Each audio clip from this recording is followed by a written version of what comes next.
Hey, what's up? It's Tati, and I'm back with another review. This time reviewing Tales from the Territories.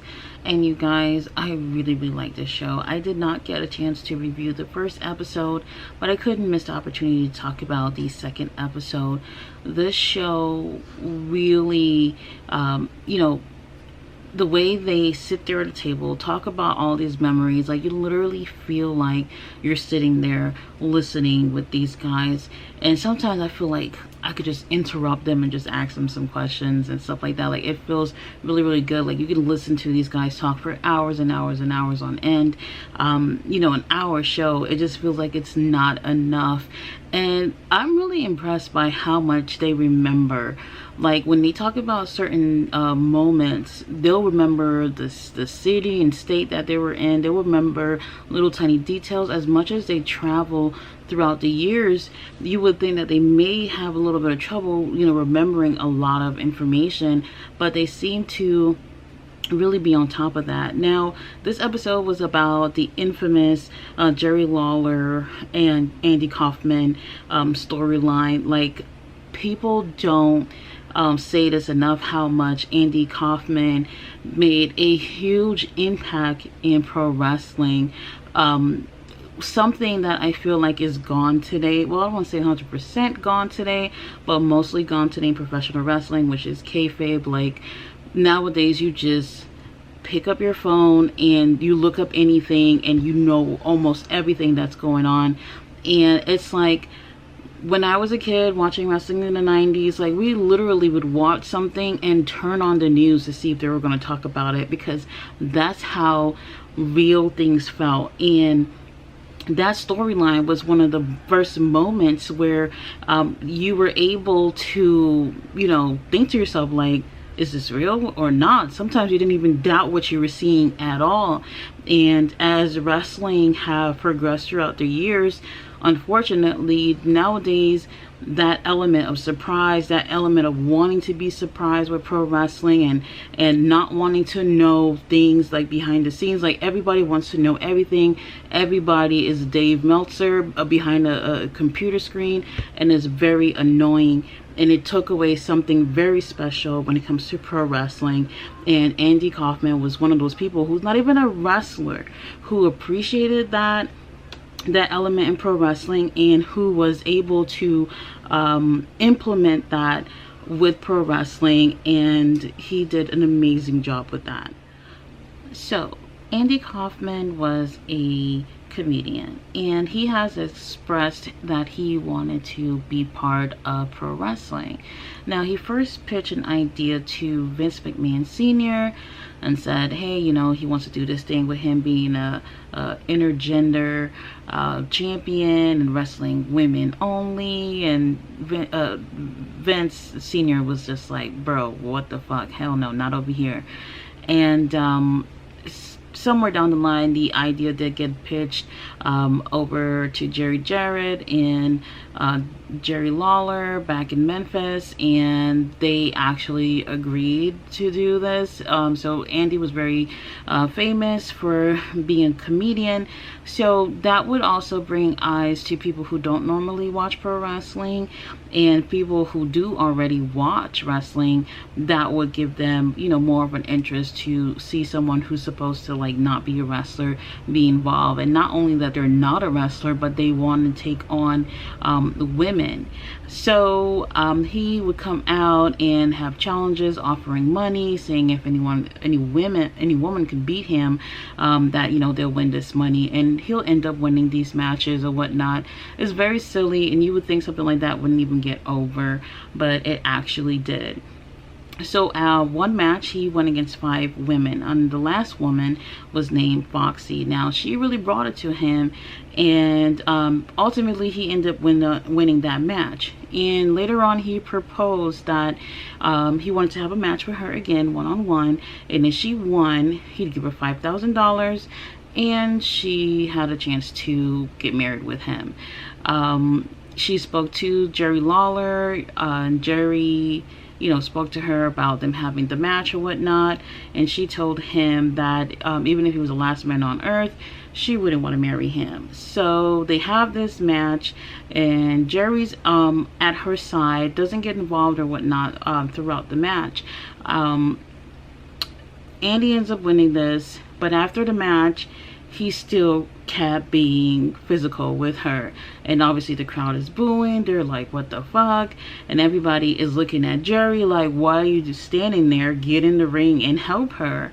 He gets in the ring and gets involved and interfere in that, and he ends up hitting Andy. And Andy, he gets upset. He grabs the mic and he's like, I'm a Hollywood actor, I'm only here to fight women, I'm not here to get in the ring with pro wrestlers, especially male. Like, he went on this whole little tirade, and Jerry's like, what the hell is going on? When they get backstage, they talked about it, and Andy was like, hey, did you like that? How did I do? And that's when he realized, you know, like, he's just egging people on or whatnot. And he's like, hey, if you're doing this, we can take this on next week and keep the storyline going. So they agreed to keep going with the storyline, and Andy is taking this to the fucking top with these little vignettes with his friend named Bob Zamunda, who was his referees during the match, who would also be in these vignettes as his lawyer. So they just went over the top with this, and they're beating up women in the vignettes. Like, it was so silly. But during that time, these type of things was just, I don't want to say acceptable, but people took it for what it was. And they knew they had something going here, and every week they would just, you know, adding more fumes to the fire, and they decided to take this feud, and down the road they knew they was going to have a match, and that's what people wanted to see. So now the time has come for them to have this match, and they meet over at Jerry Calhoun's house, who is a official referee, and they're going over what they're going to do during this match. Jerry's also showing Andy how to do certain types of moves and when they're going to do what, just getting themselves ready for the match. And now Jerry and even Jimmy Hart, they all said that he liked to meditate for an hour before his matches. So he'd really just be sitting there meditating, concentrating, and basically in another world, just to get himself ready to be in the ring. Now, Jerry said this was a sold out show. Over 10,000 people was at the arena wanting to see where this was going. And obviously Andy played that heel character very well. You know, he was teasing getting in the ring, and that was getting the crowd worked up, and everybody's getting angry. They want him to get his ass kicked. And Jerry said for the first time he actually cursed on the mic, and he said, hey, do you want to come out here and wrestle, or you want to act like an ass? So up until how we always seen Jerry during the Attitude Era, he had not cursed on the mic or whatnot. So he said that was the first time that had ever happened, and that obviously got people even more excited to see something that they've never really seen before. They do end up having this match.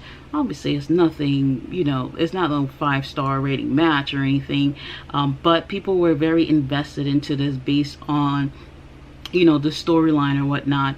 And so Jerry doesn't actually win this match because he performs a pile driver to Andy. And during that time in Tennessee, the pile driver is actually an illegal move, so the referee had to stop the match. And Jerry's like, fuck it, I'm gonna do it again. And he did it again, and Andy refused to move on that mat. He just laid there. And Jerry Calhoun, the ref, goes to Lawler and says, hey, he needs an ambulance. And he's like, man, it costs $300 for them ambulances to come out here. Tell him to get his ass up. We're not paying for an ambulance. So he goes over and act like, you know, he's asking Andy if he's okay. And, you know, he whispers to him and said, hey, the ambulance is $300. We can't afford it. And he goes, I'll pay for it. Then Jerry Calhoun goes back to Lawler and say, hey, he willing to pay for it. And he said, all right, get the ambulance out here. Took 30 minutes for the ambulance to get there. and everybody is like really invested in it. This just seemed like the most realist thing ever. They took him to the hospital. Andy actually spent 3 days at the hospital. It was on the news nationwide. Everybody thought that this was a real thing. And then for months after he came out of the hospital, Andy had a neck brace on his neck, and he just wanted everybody to know, like, this is real. If I'm still wearing this neck brace, if I'm going to interviews, if I'm going to the bodega and I have this on, that's because I'm really hurt. He was really into it, and that was just a huge thing for pro wrestling, something that really shifted how people perceive pro wrestling to be. Now, people who aren't fans probably gave it more of a negative opinion about it, but for those who are fans, the realism made it more exciting. So soon later, they have an offer to go to the David Letterman show. Andy and Jerry are talking about what they're going to do when they get on the show. Obviously, they're going to continue this storyline, and Andy suggests, you know, in the middle of the interview, just like, you know, hit me. And Jerry was like, nah, he didn't really feel it. He didn't want to do it. So now they get to the studio and they're shooting for the show. And, you know, they have their segment and they're basically just keep going on with the storyline. And obviously people who are not into wrestling probably don't care, but it's interesting to see people going at it. A wrestler and someone who's not a wrestler, and everyone thinks that his neck is broken by the wrestler who's sitting right next to him. And at one point Jerry was like, you know, he was done with the interview and he had nothing else to say. He gets up, then he turns around and slaps the shit out of Andy, and Andy then flew onto the ground. And Andy didn't know it was coming because he had previously spoken with Jerry, and Jerry said, you know, he wasn't with doing that, but he ended up doing it anyway. He didn't really say why he changed his mind or whatnot, but perhaps maybe he wasn't feeling how things were going and thought that if he really did go with Andy's suggestion, that people would be more invested to, you know, into the story. That's what I think, but he did not say that's what was going on. So he ends up going backstage, and he was saying, you know, before they went out, there was so much people in the room backstage, and when he went back there, everybody was gone. People was just like looking at him. People just seemed really scared because they just did not see that coming at all. And after about 10 minutes, an intern comes in the room and said, hey, David wants to know if you want to come out and finish your segment. And he was surprised by that, but he went out there and continued. When he came out, people were booing him. He was like, the atmosphere of the show just changed, especially like with the audience, because now he's definitely the bad guy. He literally just slapped a man who can't even defend himself, who has a neck brace on, and obviously that makes him look like the heel, especially to people who normally do not watch the show. So Andy gets on a whole little tirade and just going off and on, and then at the end he ends up throwing a cup of water on Jerry. So right after that, the security just gets Jerry out of there, and they escort him out the building, and he goes to his hotel room where he waits to hear what's gonna happen next.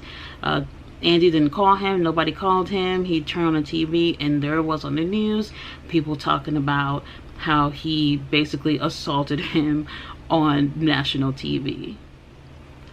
So what I found to be one of the most interesting parts of the episode was how Jimmy Hart and Jerry Lawler, you know, was having some beef, and Jerry ends up burning his face. So now Jimmy comes out every week sitting ringside with bandages on his face to cover his face, and basically just sitting there and look like a mummy. It's real silly and whatnot. And one day Andy comes over to Jimmy's hotel room, and he's like, man, I got an idea. What if one night I dress up as you, have my face wrapped around, and get involved in Jerry's match. Like, nobody would not think it's me until I remove the bandages. And that's what they end up doing. And honestly, hearing that, I'm like, man, genius. Like, this guy know what he's doing. And it makes me think, like, sometimes the people with the best ideas are the people who don't even wrestle, who are like nowhere near the business. Like, they have like the best ideas that could possibly work as storylines or some type of angles or whatnot, and that actually worked. And they continue having that feud with Jerry Lawler and Andy, and he would come out and he's offering $5,000 for anyone who could take down Jerry Lawler, and even at some point had a match, a handicap match, where it was him and Jimmy Hart of all people as his partner in a handicap match against Jerry Lawler. Now that was very interesting to see. These two were just absolute ridiculous. They're not wrestlers, so obviously you'll get a chuckle out of that, but they really put their everything into this. And like, as a fan, you can really see how watching these, you know, clips and watching them talking about these moments, how things have changed a lot with pro wrestling. And when it was good, it was effing good. And Andy, who was not even a wrestler, really stride into you know, doing his best with the business, not even being a wrestler. They even got into a point after their match with Jerry that they had a interview where they were, you know, just going back and forth, and they're supposed to be fighting, like physically fighting, and these two not even being real wrestlers, like they were not connecting any hits whatsoever. So while these storylines were very interesting to watch, they made you laugh as well. And sometimes, you know, that's what you need with pro wrestling, a couple of good laughs. And Andy definitely provided some very key important moments with pro wrestling. One thing that they talked about was about him meditating a lot, and he liked to go to Elvis Presley's house and meditate. And Jim would say that they went there several times, so he was not just someone he worked with, you know, for the business, but they would also go out and do other things as well. And unfortunately, he ended up dying really young at 35 years old. I believe it was 1984. So he had a segment where he was talking backstage and he kept coughing. And after that segment, he talked to Jerry and he's like, look, I'm really sorry about coughing so much on the mic, but I just found out I had lung cancer. And after telling Jerry that, he passed away a few short months after that. And even when he died, many people thought that it was a hoax, that he was just pranking people, looking to get, you know, a rise out of people by saying he had passed away. But unfortunately, he actually did pass away from lung cancer, and at a very young age too. And there was a movie about him called Man on the Moon, who was what's his name, Jim Carrey played Andy Kaufman. And Jerry Lawler actually worked on the set as well, especially about their feud and whatnot, where Andy Kaufman's parents were on the set and they told Jerry, hey man, for years we hated your ass because you tried to break our son's neck. And that's when he realized literally how far Andy was willing to go with this, by not, you know, breaking kayfabe and telling anyone, not even his parents, that his neck was not broken. And that right there really shows that he was a wrestling fan and he loved what he did. And he did anything in order to entertain people. And I really wish we would see that nowadays with some of these wrestlers. That's what's missing from pro wrestling nowadays. And unfortunately, you know, some of these guys who are lacing up their boots to get in the ring, they need to be watching this show and listening to how wrestling was and compare it to what it is today and make some changes to get people really invested into pro wrestling like they were back in the days. Guys, thanks for watching my video. I did not see what episode 3 is about, but I am very, very excited to review the next episode. Bye.